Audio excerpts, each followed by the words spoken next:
Olá, turma! Aqui quem fala é o professor Alexander e no vídeo de hoje a gente vai aprender na prática como fazer o MRP, como calcular, como montar esse nosso MRP, tá bom?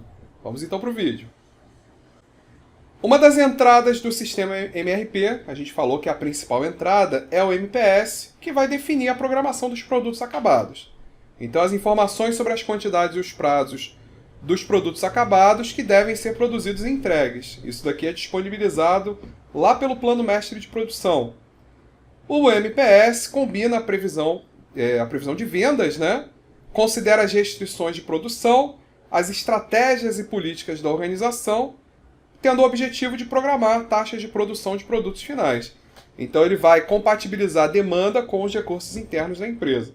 Então, uma vez que a gente conhece qual é a previsão de demanda e os pedidos firmes, considerando a capacidade de produção da empresa, a gente vai ali validar um plano mestre de produção que a gente sabe, né, ali no nível tático, né, do MPS, a gente sabe que nossa produção é capaz de produzir.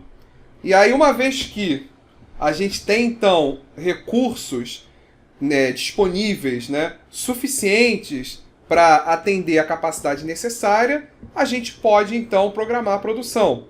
Então, o MPS ele não é apenas um plano dizendo o que tem que ser produzido, né, em quantidade e em prazos, mas ele é um plano que é possível de ser produzido, tá? Então, essa é uma observação importante. Quando o MPS chega no MRP, ele já foi validado. Essa validação do MPS ela é feita por um módulo que a gente chama de RCCP, que é o planejamento grosseiro da produção, tá? Então o que esse módulo faz é verificar se a capacidade da produção, né, ou seja, essas restrições, esses recursos críticos da produção, eles são suficientes para produzir essa quantidade. Uma vez que isso seja aprovado, o MPS então está concluído e a gente transmite essa informação lá para o MRP. O MPS define a produção dos produtos finais, que são os itens de demanda independente, sendo o elo entre o planejamento agregado e a produção. O planejamento agregado, ele é aquele planejamento que a gente faz por família de produtos, no horizonte tipicamente de 12 meses. No planejamento agregado, o que a gente faz é definir a capacidade disponível da empresa. Quanto que a gente vai ter que contratar, se a gente vai fazer hora extra, se a gente vai fazer subcontratação. Se a gente vai, em termos de política, né, que aqui a gente cita as políticas da organização, se, por exemplo, a gente vai programar uma taxa de produção constante, ou seja, a gente mantém a produção sempre constante e produz para estoque, né? Por quê? E quando a demanda é menor do que a produção, a gente está abastecendo o estoque. Quando a demanda é maior do que a produção, a gente vai estar consumindo o estoque.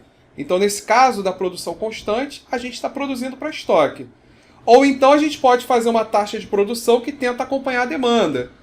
Aí para isso a gente vai ter que, no momento em que a demanda estiver baixa, a gente vai ter que demitir, trabalhar com menos turnos de trabalho. Quando a demanda aumenta, a gente tem que contratar, tem que subcontratar, trabalhar com mais turnos, fazer hora extra. Então essas daí são as políticas estratégicas, né, adotadas no planejamento agregado da produção. Então isso a gente define no planejamento agregado.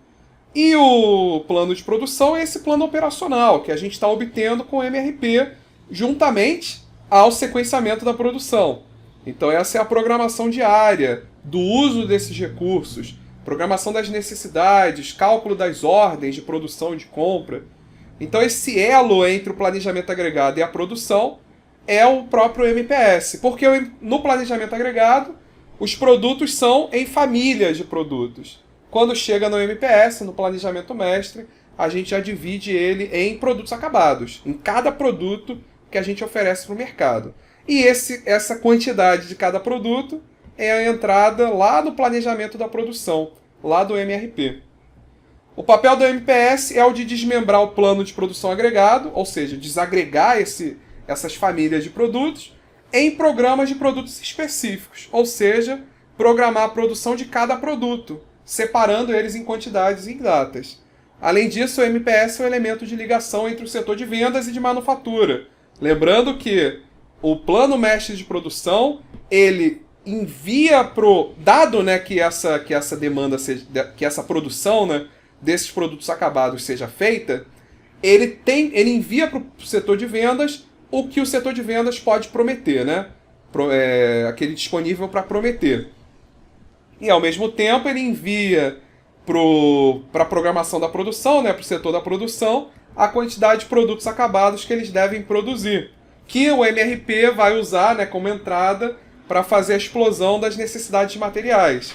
Então o MPS ele faz essa integração, essa ligação entre o setor de vendas e o setor de manufatura. Lembrando que, como eu falei, o MPS ele foi aprovado usando o RCCP. Ou seja, a gente já verificou nesse ponto que a capacidade da produção é suficiente para produzir esses produtos acabados nessas datas, tá? Então, ó, ele representa o que a empresa pretende produzir, expressando isso, né, em produtos finais por quantidades e datas. Um exemplo de programa MESH da produção para a produção de 3 produtos é mostrado na tabela a seguir. É importante observar que o MPS indica o que são os diferentes produtos, o quanto, que são as quantidades, né, de cada um deles, e o quando, que são os períodos em que esses produtos devem estar disponíveis, que nesse caso são as semanas, tá? Então a gente observa, ó, por exemplo, na semana 15, ó, a gente precisa de 80 unidades do produto A, 50 unidades do produto C. Na semana 20, a gente precisa, por exemplo, 80 unidades do produto A, 100 unidades do produto B, 50 unidades do produto C. Outra coisa que a gente observa também é que em todas as semanas a gente precisa produzir 50 unidades do produto C. Então, essa daqui, ó, são as necessidades brutas de cada um desses produtos, de demanda independente, produtos acabados, que vão ser, ó, vendidos, oferecidos no mercado. Essas informações são a entrada no MRP, que vai calcular o quê? As necessidades de materiais. E aí, com o MRP, a gente vai gerar o plano de materiais, que mostra pra gente as necessidades de materiais em cada momento. Com o MRP, a gente consegue emitir as ordens de compra para os itens comprados, de fabricação para os itens fabricados e de montagem para os itens montados, nas datas certas e na quantidade certa, considerando as datas, o lead time, e as quantidades, considerando a explosão de materiais, né, a lista de materiais, que especifica quanto desse componente que a gente precisa para cada produto. E além disso, o MRP ele também atualiza o estoque, né? Porque uma vez que a gente produziu, né, ou comprou uma certa quantidade de um determinado item, essa quantidade vai se somar ao estoque. Então a gente pega o estoque atual, soma com isso que a gente produziu ou comprou, subtrai do que a gente tá usando, né? E isso vai dar pra gente a informação sobre o estoque, tá?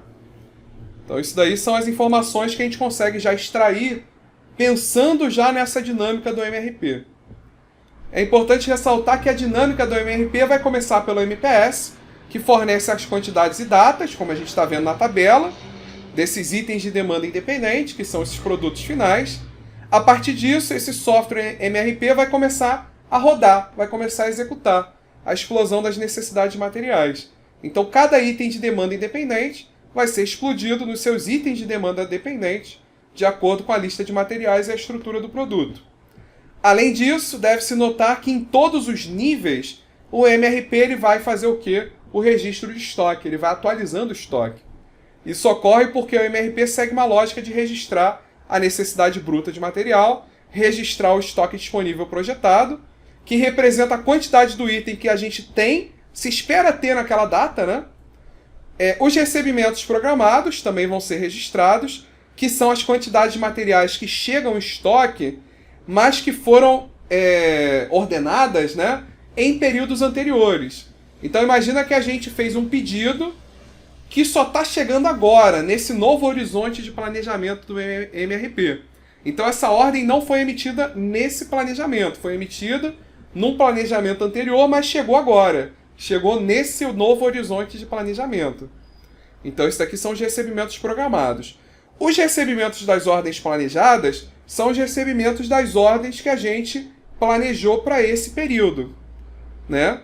Que é a quantidade de material que deve estar disponível no período, E é lógico, né, que além do recebimento dessas ordens planejadas, a gente também vai calcular a liberação dessas ordens planejadas, que são as nossas ordens de compra, ordens de fabricação, ordens de montagem, ordens de produção, né?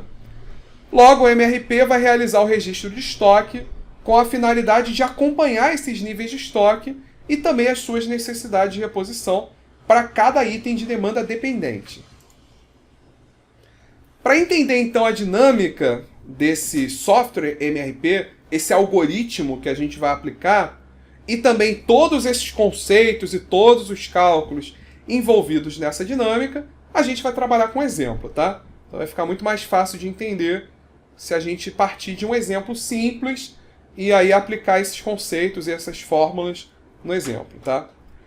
Uma empresa, então, ela é fabricante de um produto A, então a gente está considerando só um produto para facilitar, e ela recebeu uma encomenda via MPS, né, de 400 unidades, sendo 100 unidades para a semana 12, tá vendo? 150 unidades para a semana 13, 150 unidades para a semana 15. Então isso daqui, ó, veio lá do MPS, ó, MPS do produto A. Tá aqui. E isso daqui, naturalmente, como a gente falou, vai ser a principal entrada do MRP. Além disso, ó, lembrando que o MRP ele precisa conhecer também a quantidade que tem estoque e precisa conhecer a estrutura do produto e a lista de materiais, para a gente poder saber quais são as necessidades, né, de cada material. Então, para executar a explosão das necessidades materiais, é necessária a estrutura do produto, que aqui a gente está criando, né, uma árvore dessa estrutura do produto, mostrada nessa figura, e também da lista de materiais que vai estar mostrada na tabela mais à frente. Então aqui, ó, esse nosso produto A, que é o nosso produto de demanda independente, que está no nível 0, ele precisa, para cada produto A gente precisa de 2 unidades do produto B e de 1 unidade do produto C. Para cada unidade do produto B, a gente precisa de 2 unidades do D e de 1 unidade do E. E para cada unidade do E, a gente precisa de 3 unidades de F.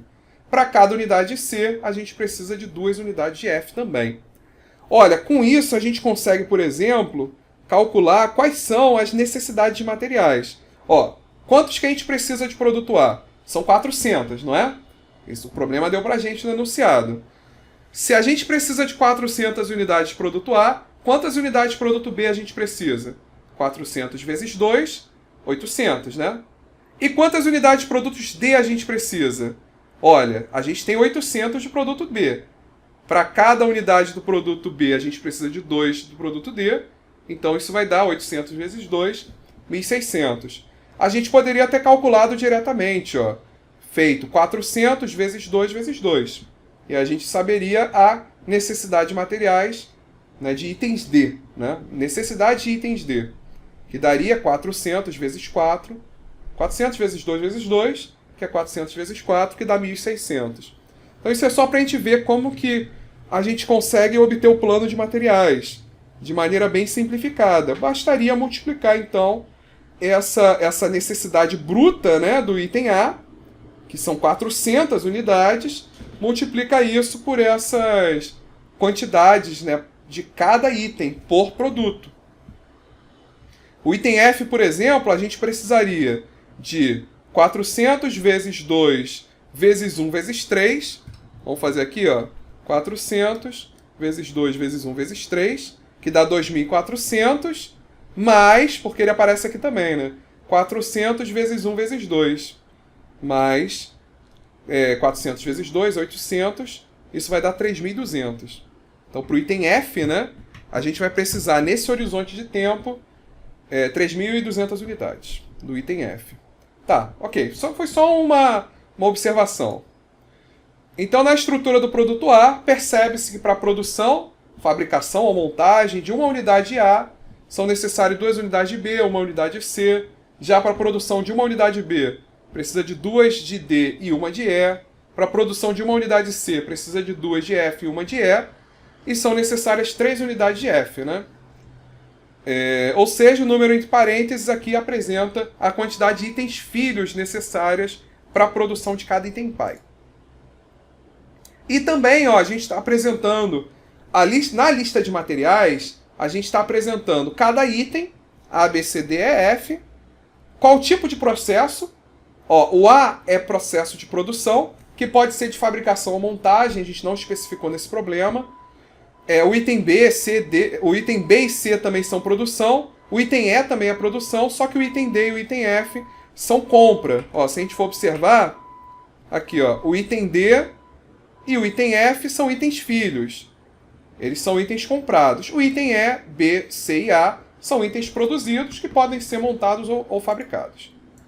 E aqui o que a gente especificou também, o lead time. Então, para a fabricação, para a produção do item A gente precisa de 1 semana. Dado, né, que a gente tenha os itens filhos dele. A gente precisa de 1 semana. Para a produção do item B, a gente precisa de 2 semanas. Para a produção do item C, 1 semana. A compra do item D, o fornecedor do item D leva 3 semanas para entregar para a gente. A produção do item E, 2 semanas. E o fornecedor do item F, está mais próximo da gente, né, leva 1 semana. Então, em relação à lista de materiais do produto A, observa-se que existe uma coluna relacionada ao processo, né, e também uma relacionada ao lead time de cada um dos itens. Uma coisa que a gente precisa observar é o seguinte, que a gente poderia incluir aqui mais uma coluna, que representa a quantidade do item por produto, que a gente já colocou entre parênteses lá na árvore do produto. Então, como a gente já colocou isso entre parênteses lá, não foi necessário incluir aqui. Só que pensando em MRP, todas essas informações estão contidas dentro do MRP. Então, tudo isso que a gente viu, estrutura do produto e lista de materiais, no fundo é uma única entidade, é uma coisa só, tá? Então, a gente precisa saber que tipo de processo que é, qual é a relação de pais e filhos entre eles, entre esses itens, quanto tempo que se leva e quantas unidades, né, desse item por unidade do produto a gente precisa. Então essas são as informações básicas relacionadas ao produto que a gente precisa inserir no MRP. Na prática, então, né, a estrutura do produto e a lista de materiais são definidas em conjunto. Ela é uma única entidade nesse software. Assim, o importante é que todas essas informações necessárias para o cálculo das necessidades tenham sido definidas, senão a gente não consegue calcular.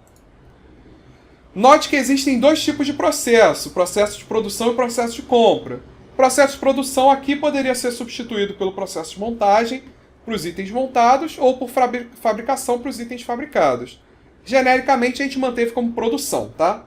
Porque eles são produzidos internamente, na fábrica.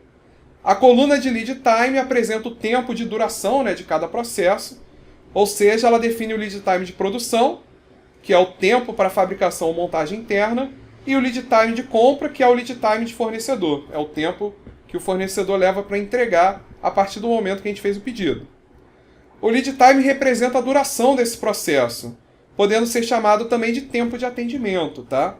Então ele é o tempo que leva para o processo ser concluído, a partir do momento que ele é iniciado.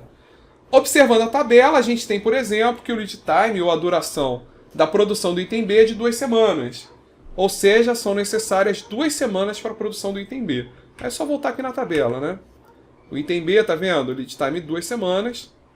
Então a gente leva 2 semanas para produzir ele. Para o item D é de 3 semanas, que ele é um item comprado, né? Então a gente deve esperar 3 semanas entre o tempo em que é feito o pedido ao fornecedor, né, e ao fabricante, né, até a data em que de fato ele vai estar disponível na fábrica, né? Ele vai ser entregue e vai estar disponível. Nesse ponto, então, ó, conhecendo a estrutura do produto, conhecendo o MPS, a gente já é capaz de explodir, né, o MPS do produto A. Ou seja, fazer a explosão das necessidades brutas para realizar o registro de estoque. Por quê? Lembra que ali a gente vai fazer a explosão das necessidades brutas, mas depois a gente precisa subtrair o que a gente já tem em estoque para gerar as necessidades líquidas, né? Então isso é o que a gente vai fazer, né? O MRP ele faz isso. Então, ó, considerando também recebimentos programados, que a gente pode ter também recebimentos de outros períodos que vão ser recebidos agora, tá? Então, ó, na prática, o registro de estoque é uma tabela contendo necessidades brutas, recebimentos programados, o estoque disponível, que é o estoque projetado, que mostra a quantidade atual que a gente tem em estoque, recebimento das ordens que foram planejadas, necessidade líquida e a liberação dessas ordens. Isso para cada período e para cada item, desde o nível mais alto, lá o nosso item A, né, que é o item de nível 0, até o nível mais baixo, que no nosso exemplo são os itens lá do nível 3. Né? E aqui a gente tem uma tabela, então, de registro de estoque, que eu recomendo que vocês usem. Foi uma tabela que eu elaborei, baseado, né, em todo esse estudo, e a partir dela a gente consegue, então, calcular essas necessidades de materiais. Essa tabela, é lógico que a gente poderia fazer no Excel, tá? A gente aqui vai fazer o cálculo na mão, né, na calculadora, a gente vai fazer esse cálculo, mas a gente poderia criar um algoritmo para fazer esse cálculo automaticamente para a gente, tá? Aqui, como a gente está estudando, entendendo essa lógica, a gente vai fazer tudo na mão. Então aqui a gente tem, a gente tem aqui a representação do item, que é o item A, item B, item C, item D. É lógico que na prática a gente poderia especificar pelo código do item, tá? Então cada um dos itens vai ter uma tabela para ele. E aí nessa tabela a gente tem informação do lead time do item, do estoque de segurança que a gente precisa manter para esse item, que foi fornecido lá pela gestão de estoque, como a gente aprendeu a calcular. O tamanho, né, e o tipo do lote a gente também aprendeu a calcular lá. Por exemplo, a gente pode usar um lote econômico. E aí essa informação sobre o lote vai estar disponível para a gente aqui também para cada item. Repara que aqui a gente colocou os períodos. Aqui a gente foi da semana 6 a 15, mas poderia ir da semana 1 até a semana 30, até a semana 12. Então aqui no nosso exemplo a gente está indo da semana 6 à semana 15. E aqui está cada uma das informações que fazem parte desse registro de estoque.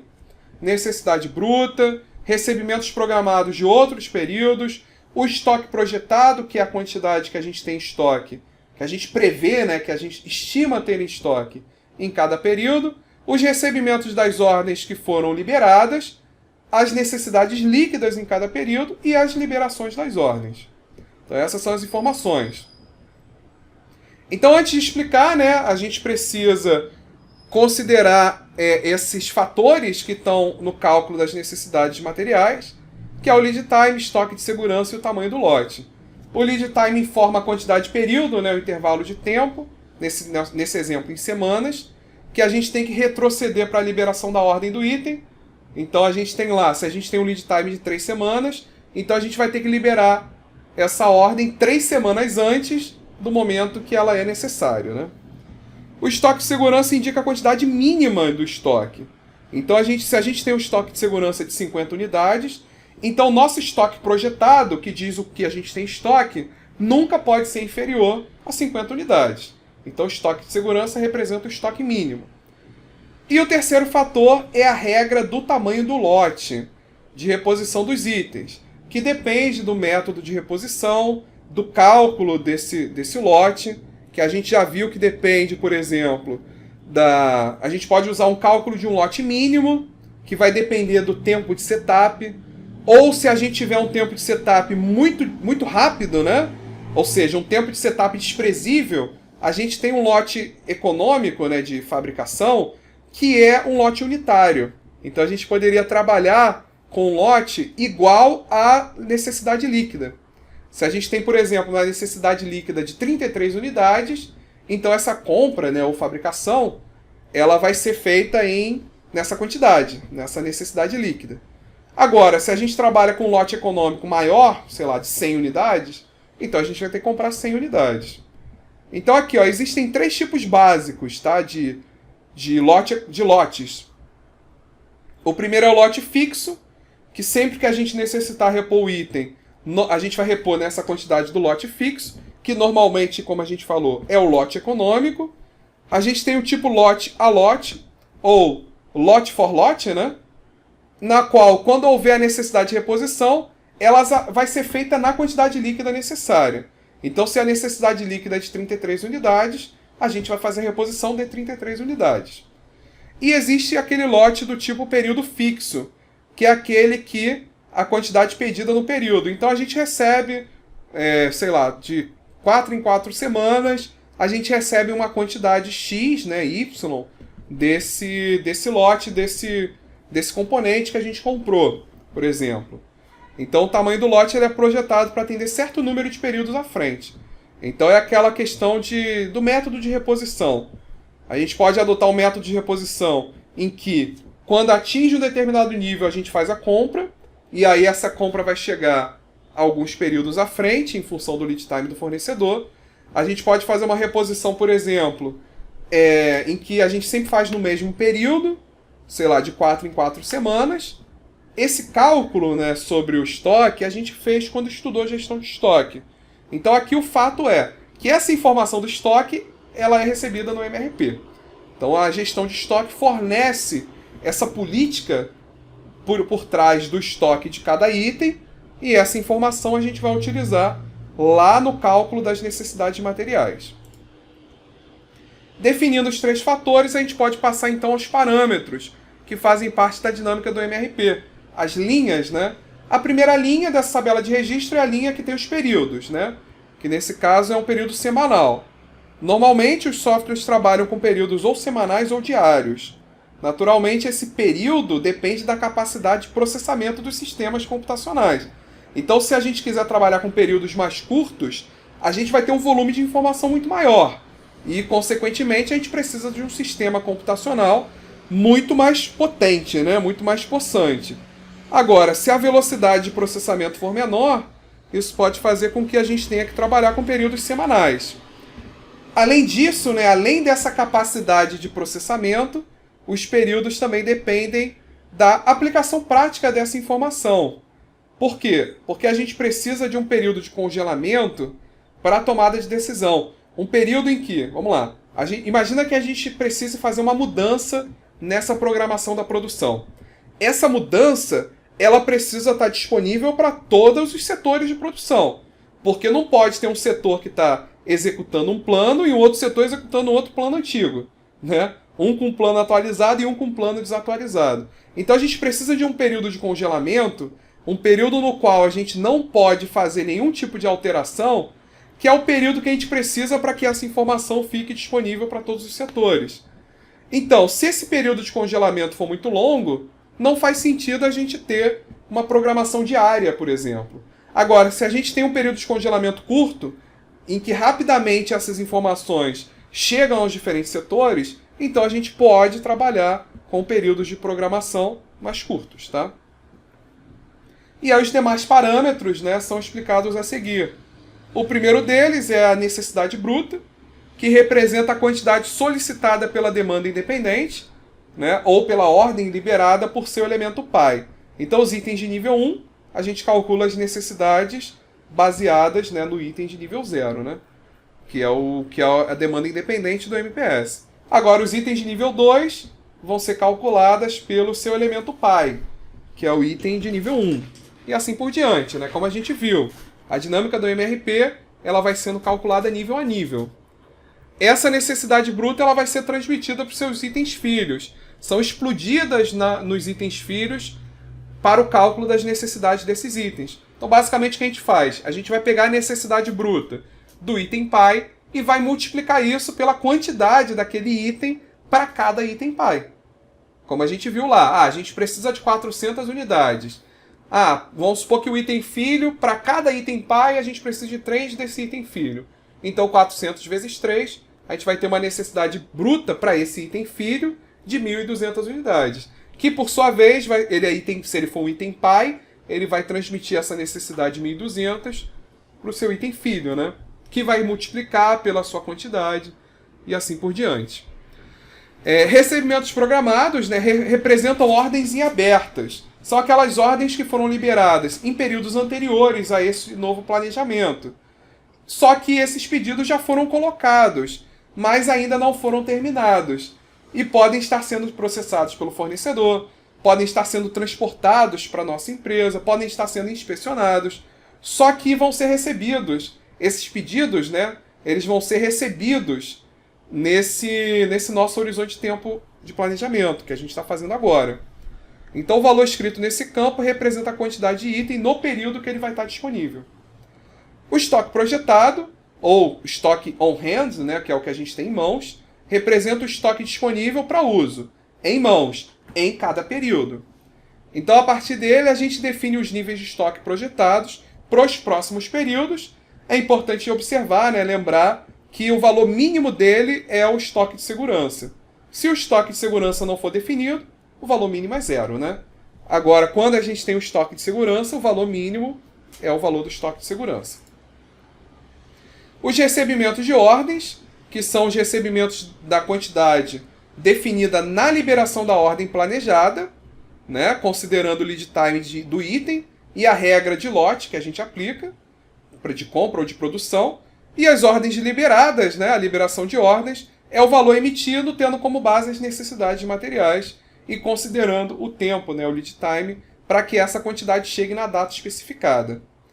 E a necessidade líquida? A necessidade líquida do item é, né, em cada período, é igual à necessidade bruta dele, mais o estoque de segurança, menos o estoque projetado do período anterior, é o estoque final do período anterior, que representa o estoque inicial desse período, menos os recebimentos programados. Então vamos supor que a gente tem uma necessidade bruta de 300 unidades, tá? E o estoque de segurança seja de 50 unidades. Então 300 mais 50, isso dá 350. Vamos supor que a gente não tenha nenhum recebimento programado para esse período e que a gente já tenha em estoque 150 unidades. Então 350 menos 150 significa que a gente precisa de 200 unidades desse item para esse período.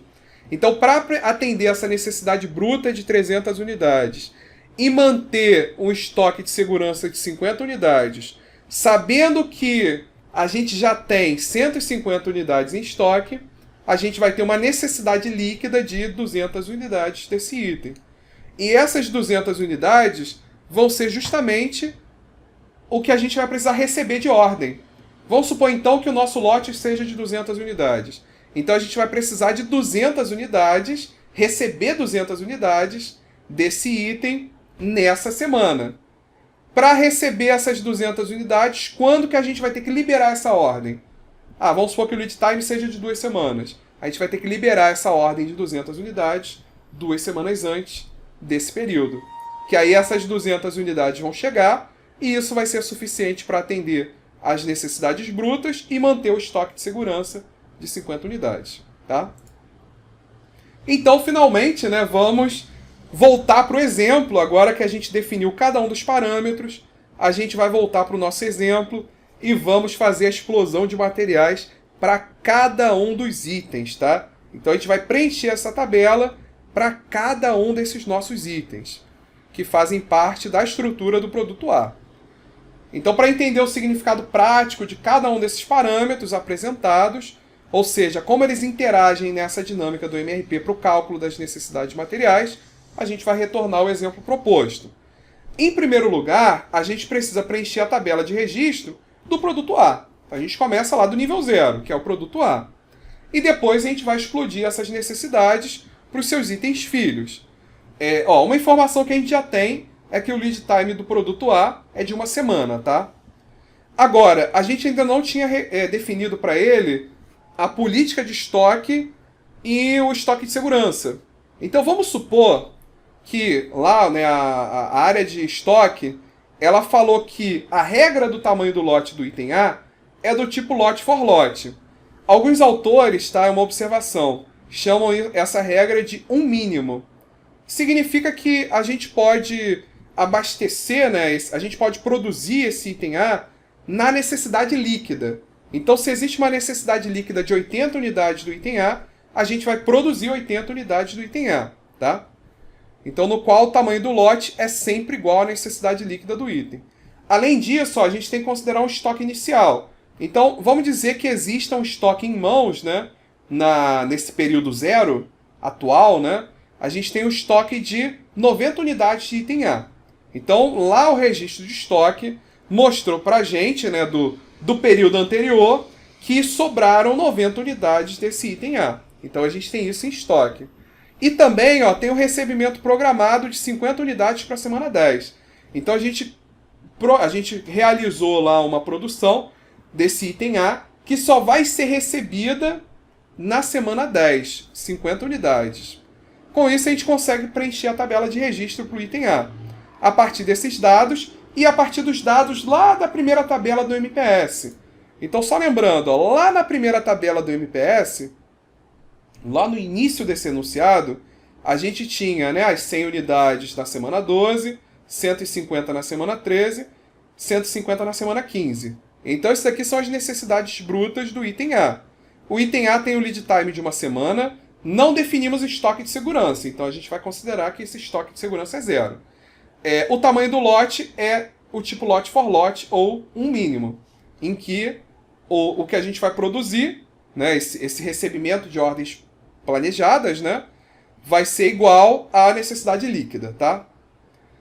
Aí, né, olhando novamente o enunciado, né, a gente viu que tem um recebimento programado para a semana 10 e que a gente tem um estoque atual, né, o estoque inicial, de 90 unidades, tá? Ó, olhando para essa nossa tabela, a gente já consegue preencher ela. Por quê? Repara que não tem nenhuma necessidade até a semana 12, né? Na semana 12 tem. Então, até a semana 11 a gente não tem necessidade nenhuma. Necessidade bruta nenhuma.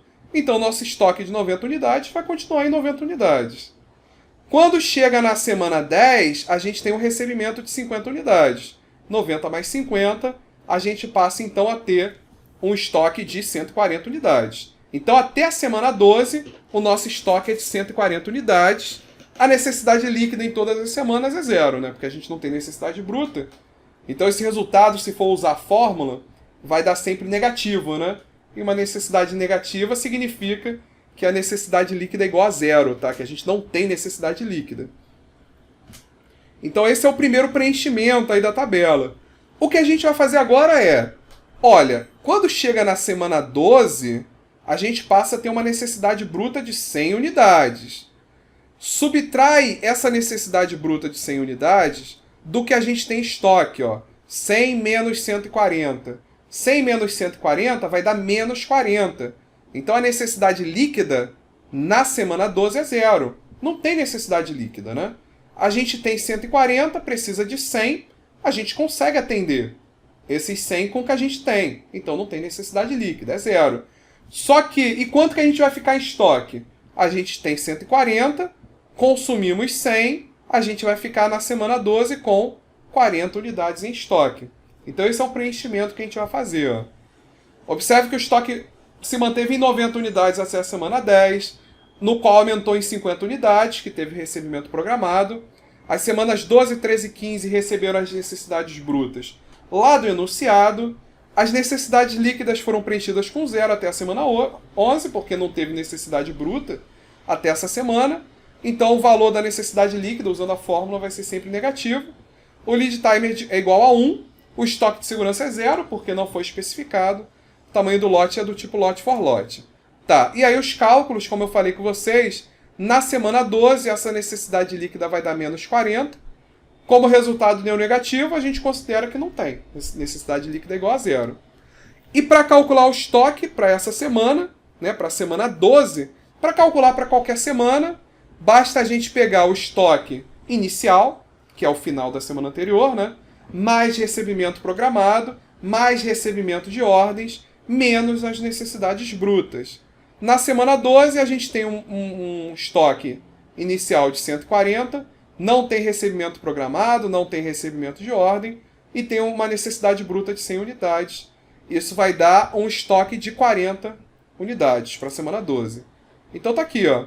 Necessidade líquida zero, o estoque para a semana 12, 140 menos 100, igual a 40. Vamos continuar então preenchendo esse estoque. Chega agora na semana 13. O que vai acontecer? A gente tem uma necessidade líquida, uma necessidade bruta de 150 e a gente tem um estoque de 40 unidades. Ou seja, ó, dessa vez a gente não tem uma quantidade de item A suficiente para atender essa necessidade da semana 13. Qual é a nossa necessidade líquida? Ó, 150 menos 40, a gente tem uma necessidade líquida de 110 unidades. Então, ó, significa que para atender essa demanda, a gente vai precisar de 110 unidades desse nosso item A. Por quê? O nosso lote não é do tipo lot for lot? Então, se a necessidade líquida é 110, então a gente vai ter que ter um recebimento de ordem De quanto? De 110 unidades. Então aqui a gente vai colocar 110, aqui a gente também vai colocar 110, que são os recebimentos de ordem para a semana 13, para que a gente consiga então atender essa necessidade bruta. Então, o recebimento de ordem, 110 na semana 13. Tá, mas quando que a gente vai ter que liberar essa ordem? Olha, o lead time não é de uma semana, então para que a gente tenha 110 unidades na semana 13, a gente vai ter que liberar essa ordem de produção de 110 unidades na semana 12, uma semana antes. Então é isso que a gente vai fazer. Então, para calcular a necessidade líquida, tem uma necessidade de 110 para atender a demanda da semana 13. Então, a gente vai ter que liberar essa ordem de 110 unidades, né, para receber 110 unidades na semana 13. Como o lead time é de uma semana, a liberação ocorre na semana 12. Esse valor é porque a política de lote, né, é do tipo lot for lot. Né? Então, a necessidade líquida, o tamanho dessa ordem, né, é igual ao tamanho do lote, é igual à necessidade líquida desse produto, desse item. Então tá aí, ó. Recebemos 110, a necessidade líquida foi 110, que a gente calculou. Logo, como é do tipo lot for lot, o recebimento da ordem vai ser de 110. Para receber a ordem na semana 13, precisamos liberar essas 110 unidades na semana 12. Tá? E aí ela vai estar disponível na semana 13. Qual vai ser então o estoque na semana 13? Olha, a gente tem 40, recebemos 110, 40 mais 110, 150. Menos as necessidades brutas, 150 menos 150 vai dar 0. Então a gente vai ter estoque na semana 13, 0 unidades. E na semana 14, não tem nenhuma necessidade bruta, vai ser de 0 unidades também. E na semana 15, olha, a gente não tem uma necessidade de 150, isso vai gerar para a gente tem 0, vai gerar uma necessidade líquida de 150, que vai ser, então, vai gerar um recebimento de ordem de 150, que vai ter que ser liberado na semana 14, né? 150. Então vamos lá. Então o estoque é 0. Esse estoque a gente vai repetir até a semana 14. Necessidade líquida da semana 14 é 0, não tem nenhuma necessidade bruta. E aí na semana 15, necessidade líquida de 150, vamos ter que ter um recebimento de ordem de 150, que vai ter que ser liberado na semana 14, e aí 150 menos 150, a gente vai ter um estoque igual a 0. Então, ó, necessidade líquida 150, o estoque projetado, consequentemente, vai ser igual a 0, né? Então tá aqui o resultado, ó. Terminamos de preencher o nosso registro de estoque para o item A. O que a gente vai fazer agora? A gente vai seguir com esse nosso cálculo para produzir esses itens, os demais itens, né? Item B, item C, item D, item E, item F, né? Então aqui, ó, seguindo. Então qual é a informação principal aqui dessa tabela que a gente está interessado?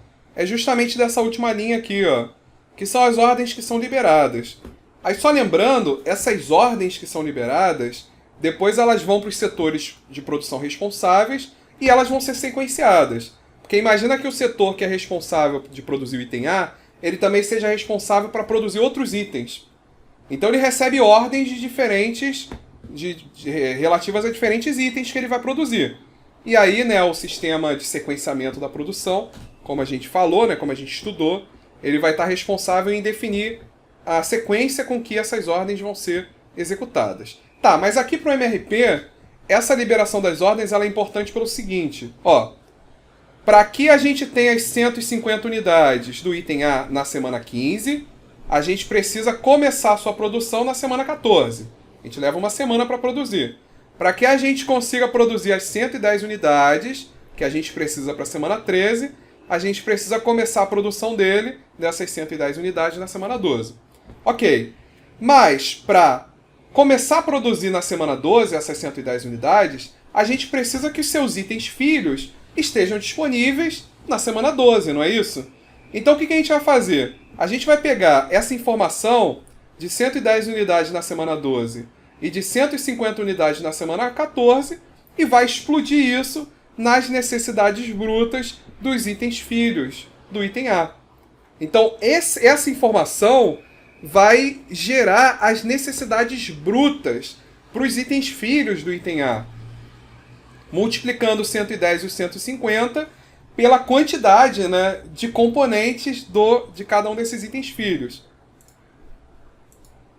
Então vai ser necessário emitir uma ordem de produção de 110 unidades do item A na semana 12, 150 na semana 14.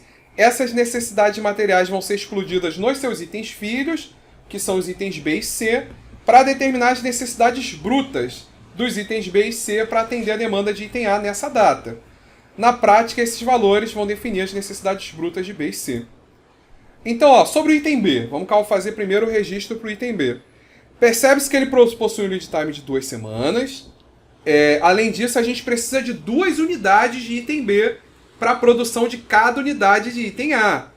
Então, e considere também como regra de tamanho do lote para o item B, a gente vai considerar o lote do tipo fixo, que geralmente é o lote econômico, tá? No caso, vai ser um lote fixo de 300 unidades. Considera ainda o estoque inicial de 50 unidades. Então, são os dados que a gente vai entrar nessa tabela. A gente tem, olhando lá para a liberação, para a tabela lá de liberação de ordens do item A. São 110 para a semana 12 e 150 para a semana 14. Como para cada item A a gente precisa de 2 unidades do item B, isso significa que a gente vai precisar que o item B esteja disponível na semana 12 em quantas unidades? 110 vezes 2. E na semana 14 em quantas unidades? 150 vezes 2. Então, para que a gente consiga fabricar aquela quantidade, as 110 e 150 unidades a partir das semanas 12 e 14 do item A, a gente precisa 110 vezes 2, 220, 150 vezes 2, 300, 220 na semana 12 e 300 na semana 14 do item B. Então o item B ele precisa estar disponível nesses períodos e nessas quantidades para que a gente possa produzir o item a partir dessa data, a partir dessas datas.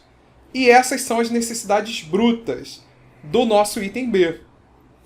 E aí, com todas essas informações, a gente consegue preencher o registro de estoque do item B.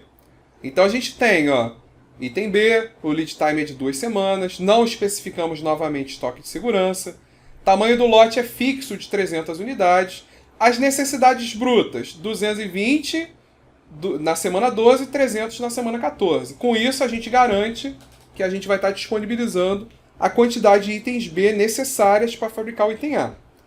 O estoque inicial é de 50 unidades, que a gente vai repetir até a semana 11, porque a partir da semana 12 a gente vai ter uma necessidade líquida diferente, né? Até a semana 11 é 0. A partir da semana 12, qual é a necessidade líquida? 220 menos 50, 170, né? A gente vai ter uma necessidade líquida de 170 unidades na semana 12, porque o nosso estoque de 50 unidades não é suficiente para atender essa necessidade de 220. Tá bom? Então, na semana 12, a gente tem uma necessidade de 170 unidades. Como lead time, então vamos lá. A gente vai precisar, então, receber, nessa semana 12, ordens. Né? A gente vai ter que ter um recebimento de ordem para poder atender essa necessidade bruta. De quanto que vai ser esse recebimento? O lote é fixo, então vai ser de 300 unidades. Ok, para a gente receber essas 300 unidades na semana 12, sabendo que o lead time é de 2 semanas, quando que a gente vai ter que iniciar? A gente vai ter que liberar essa ordem? Na semana 10. O lead time é de 2 semanas, então a liberação vai ocorrer na semana 10. Então essa ordem vai estar disponível para o setor de produção a partir da semana 10, para que, após 2 semanas, que é o lead time, ele entregue esse lote de 300 unidades. Então a liberação de 300 ocorre na semana 10, recebimento de 300 na semana 10, e a necessidade líquida, como a gente calculou, de 170. Ora, com isso a gente consegue calcular o estoque na semana 12, né? 300 mais 50 menos 220. Mas vamos aos poucos, né? Então tá aqui, 170 foi a necessidade líquida, 300 foi liberado, que foi recebido na semana 12, né? Na semana 10, recebido na semana 12. Qual é o estoque na semana 12? A gente tem quanto? 300 mais 50, 350. 350 menos 220 vai dar 130. Então, na semana 12, a gente vai ter quantas unidades? 130. E na semana 13, não tem necessidade bruta. necessidade líquida 0, 130 também. E na semana 14, a gente precisa de 300, nós temos 130, vamos ter novamente uma necessidade líquida de 170. Então vamos lá, vamos aos poucos, né? Então estoque de 130, né? Então tá aqui, que se repetiu na semana 13. Na semana 14, necessidade líquida agora é de 170, precisamos de 300, temos 130, necessidade líquida de 170, o que vai nos obrigar a receber uma nova ordem, que é de 300 unidades, porque ela é fixa, na semana 14, para receber essa ordem de 300 unidades. O lead time de 2 semanas, então a gente vai voltar 2 semanas, a gente vai ter que liberar essa ordem na semana 12. Observa que a gente está fazendo o escalonamento para trás, né? Como a gente falou. A gente está voltando, a gente está programando sempre para trás. A gente precisa na semana 14, volta 2 semanas, temos que liberar então na semana 12.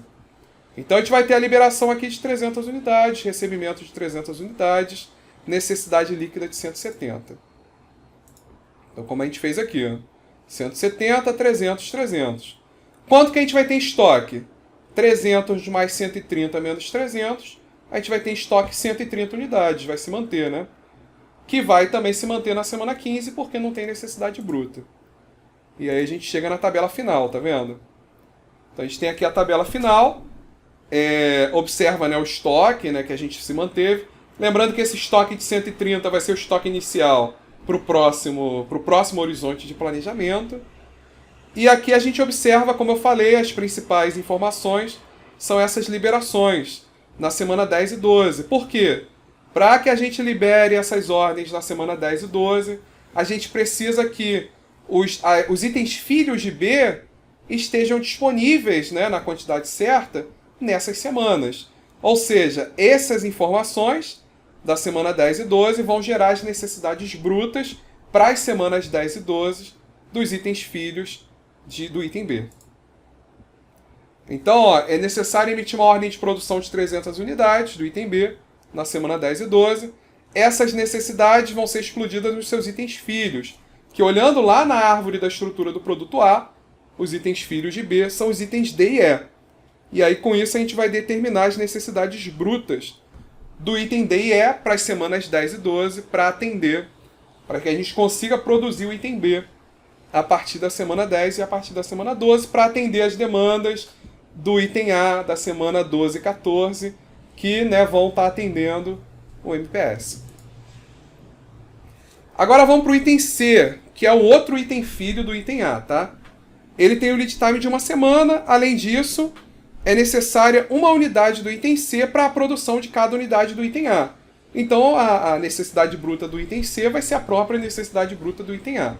Vamos considerar aqui que a regra é do tipo lot for lot, o estoque inicial é de 90 unidades e o estoque de segurança do item C é de 50 unidades. Então a gente vai ter que manter esse estoque mínimo de 50 unidades. Como a gente tem 110 unidades para a semana 12 e 150 para a semana 14 de item A, a necessidade bruta do item C vai ser de 110 unidades para a semana 12 e 150 para a semana 14. Tá? E aí aqui a gente está preenchendo a tabela do item C. Estoque inicial de 90 unidades, que a gente preencheu até a semana 11. Lead time de 1 semana, estoque de segurança de 50 unidades. O tamanho do lote é do tipo um mínimo ou lot for lot, que é igual, né, o recebimento de ordem vai ser igual à necessidade líquida. Tá? E aí, né, como que a gente calcula a necessidade líquida? Para a semana 12, qual é a necessidade líquida? Aí tem que olhar a fórmula. É a necessidade bruta mais o estoque de segurança, menos o estoque do último período, né? Menos recebimento programado, menos recebimento de ordem. Então, no nosso caso, a gente só tem o estoque, né? Então, a gente vai fazer 110 mais 50 menos 90. Então, a gente vai ter uma necessidade líquida de 20? Não, não é 20. Por quê? Porque se a gente receber 20, o nosso estoque vai ficar igual a zero, né? E o nosso estoque não pode ser igual a zero. Ele tem que ser igual no mínimo a 50. Então, para isso, a gente tem que receber 70, né? Necessidade líquida da gente é 70. 110 mais 50 dá 160, menos 90, é igual a 70. Necessidade líquida de 70. Como o nosso tamanho do lote é do tipo lot for lot, o nosso recebimento de ordem vai ser de 70. Para receber 70 na semana 12, lead time é de uma semana, a gente tem que liberar os 70 na semana 11, tá? Então esses são os cálculos.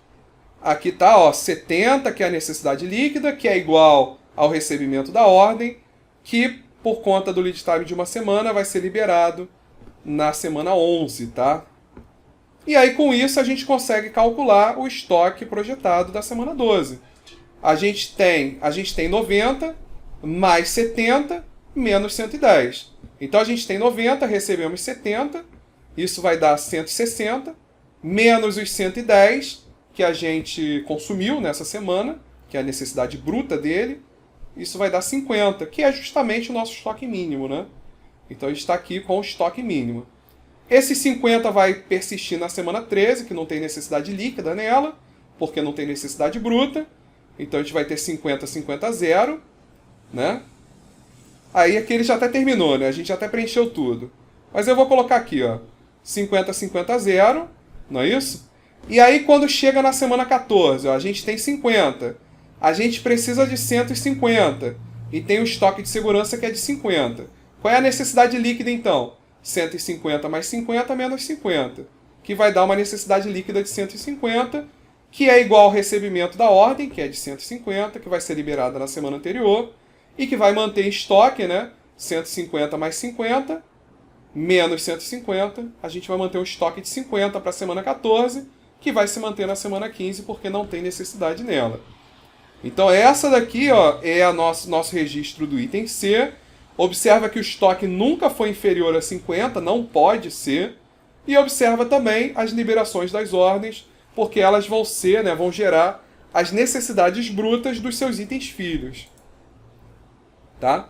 Então a gente tem 70 unidades do item C para a semana 11, 150 para a semana 13, e que vai ser explodida para o seu item filho, que é o item F. Aí continuando, vamos agora para o item D. Como ele é item filho do B, a gente vai considerar as liberações da ordem lá do item B, que foram, né, de 300 unidades para a semana 10 e para a semana 12, né, 300 unidades também para a semana 12. Olhando lá para a estrutura do produto, a gente precisa de 2 unidades do item D para cada unidade do item D, para cada unidade do item B. Então a gente vai multiplicar essas necessidades, essas liberações, né, por 2. Então vai ser 600 unidades para a semana 10 e 12, que são as necessidades brutas do item D. Lembrando que o item D tem um lead time de 3 semanas, que também já foi especificado. Vamos considerar que a regra do tamanho do lote do D é do tipo 250 múltiplo. Esse 250 múltiplo significa que a gente só pode... o item D eu acho que é comprado, né? A gente só pode comprar o item D em múltiplos de 250. Então 250, ou 500, ou 750 e assim por diante, tá? Além disso, vamos considerar um estoque inicial de 50 unidades e um estoque de segurança de 30 unidades. E aí com isso a gente tem essa tabela.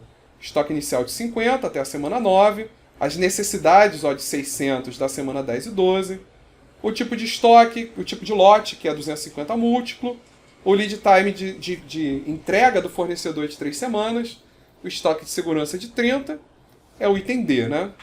Necessidade líquida até a semana 9 é igual a 0. E aí os cálculos, né? Significa que a gente tem uma necessidade líquida na semana 10 de 600 menos 50, 550. Ou seja, então a gente precisa receber pelo menos 550. Como o lote é múltiplo, isso vai obrigar a gente a receber, né, um lote de 750, né? Que é o múltiplo mais próximo que vai ser capaz de atender essa necessidade líquida de 550. E aí, para receber esse lote de 550, ele precisa ser liberado 3 semanas antes. Ou seja, a gente precisa fazer o pedido para o fornecedor na semana 7, para que a gente receba essas 750 unidades na semana 10. E é isso, né? Isso que a gente está fazendo. Esse cálculo. Ah, não, perdão, a necessidade líquida, ela não é de 650, ó, já estou ensinando errado. Ela é 650 mais 30, porque tem o estoque de segurança. Então essa necessidade líquida, ela é de 580. Porque a gente vai pegar a necessidade bruta e somar com o estoque de segurança. Ela vai ser igual a 580, né? 600 mais 30 menos 50. 580 é a necessidade líquida. Ou a necessidade, o recebimento de ordem e a liberação tá certo, é 750 mesmo. Então tá aqui, ó, 580, 750, liberação ocorreu na semana 7, 3 semanas antes, que é o lead time. Então, ó, quanto que a gente vai ter em estoque? A gente tem 50 mais 750 menos 600. A gente está tendo, então, 200, né? 200 unidades em estoque. Chega na semana 11, continua sendo 200, que a necessidade líquida é zero, não tem necessidade bruta. Então, esse 200 que tem na semana 10 vai persistir na semana 11. Aí aqui ele já está adiantando os cálculos, né? Mas aí a gente faz aqui, ó. Então, chegou na semana 11, a gente tem, então, 200 unidades. Qual é a necessidade líquida para a semana 12? 600 mais 30 menos 200. A gente tem uma necessidade líquida de 530. Significa que a gente vai ter que receber pelo menos, ó, 250 vezes 2, né? Pelo menos 500 unidades do item D na semana 12. Para receber na semana 12, a gente precisa liberar na semana 9.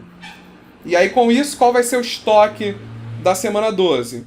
A gente tem 200, recebeu 500, 200 mais 500, 700, menos 600, a gente vai ter 100 unidades. E essas 100 unidades, como não tem necessidade líquida nas semanas seguintes, ela vai persistir no nosso estoque, tá? Então, quais são os resultados importantes? É que a gente precisa liberar a compra, né, desse nosso item D de 750 unidades na semana 7 e de 500 unidades na semana 9. Então, isso daí são as ordens de compra. Vai lá para o setor de compra da empresa, para poder garantir que a gente receba esses itens na semana 10 e 12. Então, a gente vai ter uma necessidade de compra de 750 unidades do item D na semana 7, 500 unidades na semana 9. E aí, continuando, né, o item E, o item filho do item B, a gente vai considerar as liberações de 300 unidades do item B na semana 10 e na semana 12. Como a gente tem uma unidade do item E para cada unidade do item B, então a necessidade bruta dele, do item E, vai ser de 300 unidades na semana 10 e de 300 unidades na semana 12. Além disso, a gente tem que o lead time dele é de 2 semanas. Vamos considerar que o lote dele é do tipo fixo de 600 unidades. O estoque inicial é de 60 e não tem estoque de segurança, tá? E aí, com isso, a gente tem a tabela dele, que tem lá, ó, a necessidade de 300 unidades para a semana 10, necessidade de 300 unidades para a semana 12. Já preenchemos o estoque até a semana 9. Necessidade líquida até a semana 9 é 0. Lead time de 2 semanas. Chega aqui na semana 10. Qual é a necessidade líquida? 300 menos 60. 300 menos 60 é 240. Então temos a necessidade líquida de 240. Portanto, precisamos receber ordem na semana 10. Aqui é fixo, de 600 unidades. Então o recebimento vai ser de 600 unidades. Quando que é liberado? 2 semanas antes, na semana 8. Então, a liberação de 600 unidades na semana 8, recebimento de 600 unidades na semana 10. E aqui, ó, aqui a gente já fez o preenchimento da tabela completa, tá? Mas aí a gente discute aqui, ó. Então, a gente tem uma necessidade líquida 240, recebimento de 600. Quanto que eu vou ter em estoque? Eu tenho 60, mais os 600 que eu recebi, menos 300. Isso dá 360. Na semana 11, eu tenho 360. Chegou na semana 12, olha só, qual é a necessidade líquida? 300 menos 360, isso dá menos 60. Então não tem necessidade líquida. Por quê? Porque os 360 são suficientes para atender essa necessidade bruta de 300 unidades. 360, que é o que eu tenho, menos 300, que é o que eu preciso, isso vai me deixar em estoque 60 unidades, que eu vou repetir para as próximas semanas. Ou seja, para o item E, nesse nosso horizonte de planejamento, foi necessária apenas a liberação de uma única ordem de 600 unidades na semana 8. Tá? Assim é necessário, né, uma única ordem de produção de 600 unidades do item E na semana 8. Sobre o item F, perceba que ele é item filho, tanto como a gente discutiu, né? Ele é tanto o item filho do item C quanto do item E. Se a gente for olhar lá na estrutura do produto, lá no início do problema, a gente vai ver que a gente vai precisar fazer a explosão dele considerando as necessidades dele relacionadas tanto ao item C quanto ao item E, tá? Então a gente vai ter que considerar a liberação das ordens desses dois itens pais para calcular as necessidades brutas do item F. Sabe-se que o lead time dele é de uma semana, o lead time de compra. Considere que o tamanho do lote é do tipo lot for lot. Então a gente consegue comprar na quantidade exata que a gente precisa, que é a nossa necessidade líquida. Vamos imaginar que a gente já tem um estoque de 50 unidades e que não tem estoque de segurança. E aí vamos olhar agora para as liberações das ordens. Para o caso do item C, a gente tem 70 unidades do item C para a semana 11 e 150 unidades do item C para a semana 13. No caso do item F, a gente precisa de 2 unidades do item F para cada item C. Então isso vai dar 2 vezes 70, 140 unidades para a semana 11, 2 vezes 150, 300 unidades para a semana 13. Além disso, ele também é item filho do item E, como a gente falou, que a gente acabou de calcular, né, que são as 600 unidades. Olhando lá para a estrutura do produto, a gente precisa de 3 itens Fs para cada item E. Então, 3 vezes 600, isso vai dar 1.800 unidades do item F que tem que estar disponível para a semana 8. Tá? É importante destacar que caso a necessidade fosse também na semana 13, né, como foi aqui a de 300 unidades, aí a gente somaria, né? A gente somaria o 1.800 com 300, que daria 2.100. Mas como cada um está em semana diferente, né, a gente não precisou somar nada. Mas se fosse na mesma semana, a gente precisaria somar, tá? E aí está aqui o preenchimento da tabela. As 1.800 unidades na semana 8, 140 para a semana 11 e 300 para a semana 13. Então, com isso, se a gente estiver atendendo essas necessidades, a gente vai estar atendendo as necessidades dos seus respectivos itens pais. A gente tem um estoque inicial de 50 unidades, que foi até a semana 7. Necessidade líquida de 0, tá? Até a semana 7. E aí o que a gente vai fazer é calcular os recebimentos. A gente vai precisar, então, receber 1.750 unidades do item F na semana 8. Para isso, a gente vai ter que liberar na semana 7, 1.750 unidades. E aí isso vai dar um estoque de 0, né? Quando chegar na semana 11, como a gente tem um estoque de 0, a gente vai precisar liberar 140. Na semana 10, para receber 140 na semana 11, né? Na semana 11, o estoque de 0, estoque de 0. Chega na semana 13, a gente precisa de 300, a gente tem 0. Vamos precisar receber 300 na semana 13, para isso temos que liberar 300 na semana 12, que é o lead time de uma semana, e o estoque vai se manter em 0 da 8ª semana até a 15ª semana. Então tá aqui, tá? Isso aqui é o cálculo, isso que a gente fez, tá? Tá aqui as 1.750, o estoque 0, 140, 300. Então essa daqui, ó, são as liberações das ordens de compra, né, do item F. A gente vai liberar lá para o fornecedor uma ordem de compra de 1.750 unidades na semana 7, 140 na semana 10 e 300 unidades na semana 12. E aí, né, finalmente concluímos nessa explosão de materiais dos itens A até o item F. E a tabela a seguir vai apresentar todos esses resultados, né, de todos esses cálculos que a gente fez manualmente. Né, deu bastante trabalho a gente fazer cada uma dessas contas que a gente obteve pelo cálculo das necessidades materiais. Nesse ponto, o software MRP finalizou a sua execução, concluindo a explosão de materiais até o último item, que foi o item F. É importante notar que o cálculo começou lá na necessidade bruta do produto final, que é o nível 0, fornecida pelo MPS, até a explosão das necessidades de materiais do último nível, que é o item F. Observe que cada liberação da ordem de item pai, né, a partir do nível 0, serviu como entrada no cálculo de necessidades materiais dos seus itens filhos e consequente registro de estoque, né, dos seus itens filhos. Então, todas as tabelas que a gente gerou, a gente sempre partia como entrada a liberação das ordens do item pai. E aí tá aqui, né? Ficou pequenininho, né? Porque aqui eu coloquei todas as tabelas. E destaquei em negrito justamente o quê? A liberação das ordens de compra, que vai para o setor de compra, e de produção, que vai para o setor de produção. Essas ordens de produção, a gente sabe que vão ser sequenciadas. É lógico que aqui a gente fez para um único produto, a gente poderia ter isso para diferentes produtos, e aí a gente teria muito mais ordens, né? E o nosso produto só tem alguns componentes, né? Vai do componente B ao F, só são 5 componentes. Então imagina que a gente tivesse milhares de componentes. Então a gente geraria com isso muito mais ordens, né? Por isso que depois a gente precisa fazer o sequenciamento dessas ordens. Então a tabela destaca em negrito as saídas nesse software, que são as ordens de compra e de fabricação. No caso, são ordens de produção, né? Note que as ordens possuem a quantidade e a data que devem ocorrer os pedidos, para atender a demanda dos seus respectivos itens pais. Então a gente tem a data do pedido, que é a data que ela vai ficar disponível para o sistema de sequenciamento da produção, e a gente também conhece o lead time, que especifica para a gente o tempo que ela tem para ser concluída. Então essas informações a gente sabe que são as informações que a gente usou lá no sequenciamento, né? O tempo de processamento e o tempo em que ela está disponível e o tempo para a conclusão.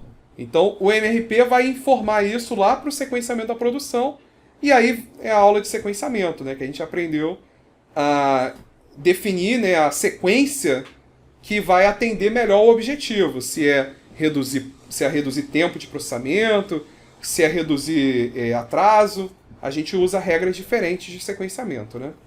Como a gente estudou lá na aula de sequenciamento da produção.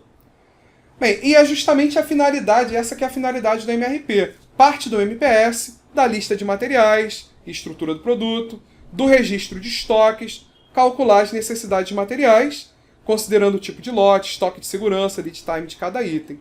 E o resultado disso, né, a saída, no final da execução do MRP, são as quantidades e as datas das ordens de produção e compra, né, que devem ser liberadas, né, que o sistema MRP vai liberar para atender às necessidades de materiais, garantir também os níveis de estoque especificados. Em outras palavras, a partir da tabela de registro de estoques, é possível acompanhar a quantidade de cada item em estoque.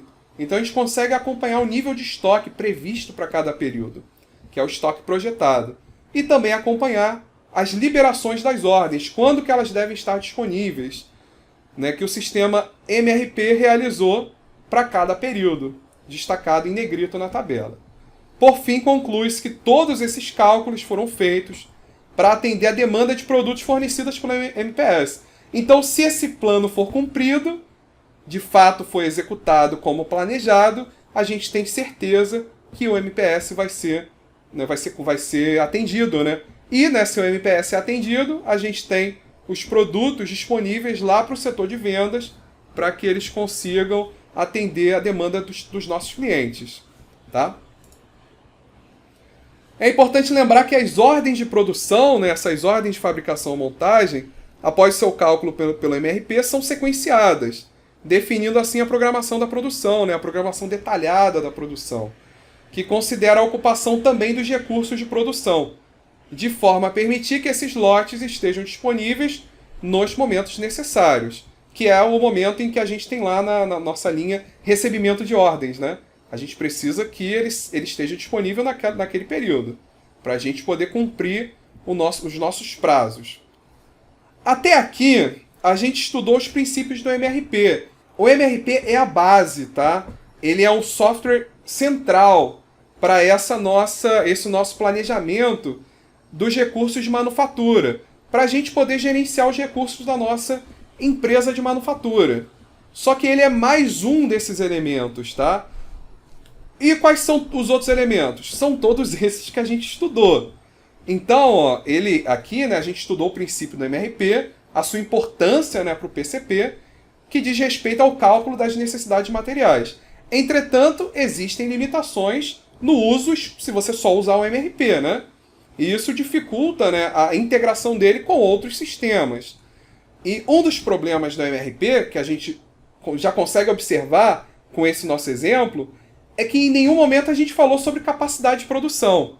Então, naquela hora lá que a gente precisava produzir, 1.000 unidades do produto, 600 unidades do produto tal, do produto X, a gente tem capacidade para produzir essas unidades naquela semana? Não sei, a gente não fez essa pergunta com o MRP. Então o MRP ele calcula as necessidades materiais, mas não necessariamente ele te diz se a gente tem capacidade para isso. Então o MRP ele te dá o que produzir, quanto produzir e quando produzir. mas ele não te fornece o como produzir. Ele não te diz se você tem recurso para isso. A gente tem recurso para isso? A gente é capaz de produzir esse plano? E essas são questões que são levantadas quando a gente considera que o sistema tem capacidade finita. O MRP não considera capacidade. Logo, ele é um tipo de sistema de capacidade infinita. O que na prática é um problema, porque a nossa capacidade real não é infinita, tá? E aí, por conta disso, dessa integração, surge o que a gente chama de MRP2, que é o planejamento dos recursos de manufatura, de toda a manufatura. Então, o que o MRP2 faz? Ele faz a integração do MRP com tudo que a gente aprendeu.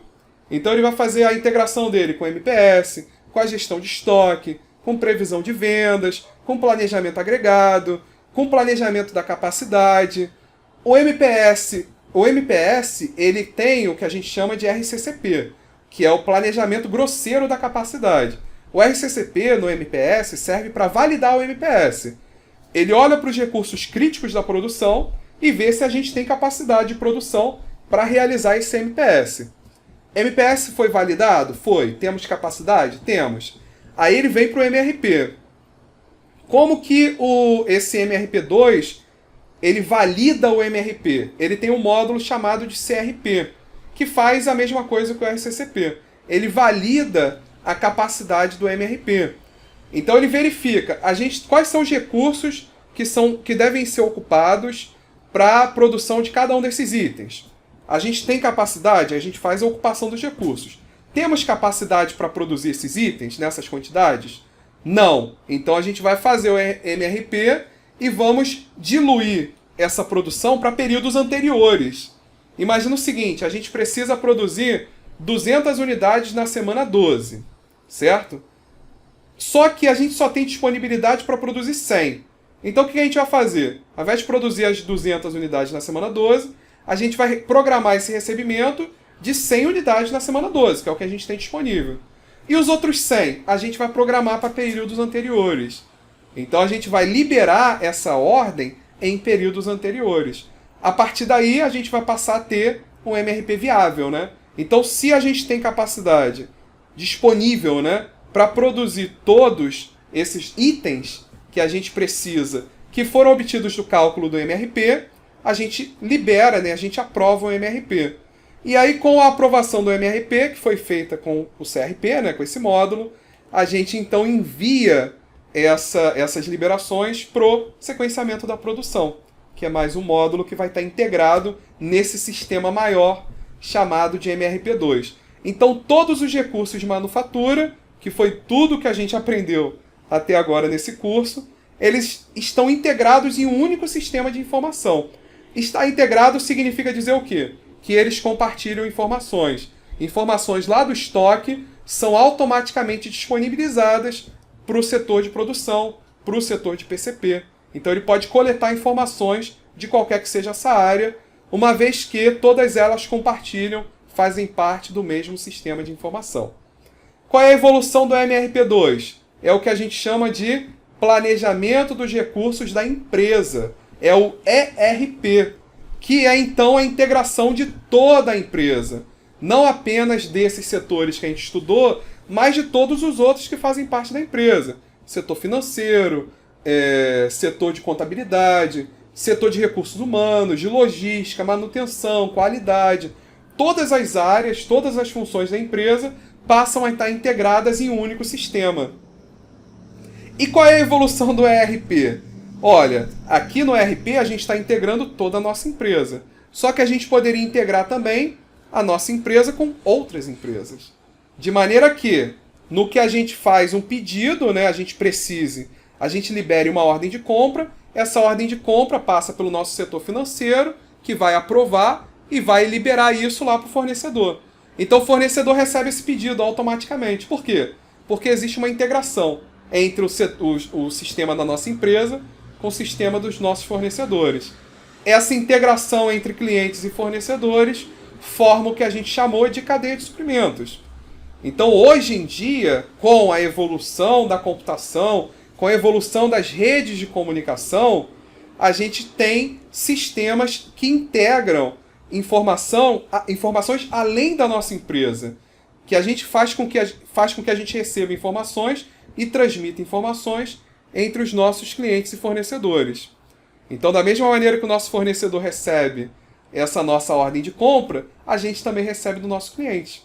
E isso chega para a gente como um pedido de compra. Chega para a gente como um pedido em carteira, que vai gerar uma necessidade bruta lá no MPS, que vai, diante do MRP, calcular as necessidades materiais. Ou seja, ainda que a gente esteja considerando essa evolução, que é o ERP, que integra a empresa como um todo, o MRP continua sendo esse módulo central para planejamento da produção. Tá bom? Então fechamos esse vídeo. Nos vemos no próximo vídeo. Valeu!